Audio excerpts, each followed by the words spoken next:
Toda a elegância e atitude dessa emoção para o palco, transformando cada movimento das cordas. Credo, tô toda suada, ai que nojo.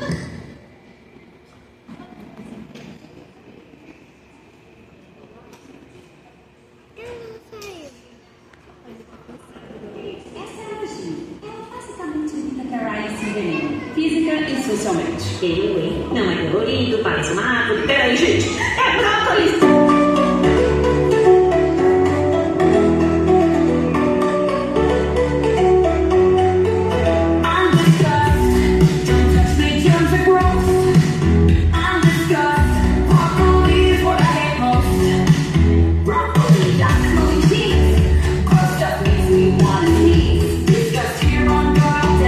Keeping the deep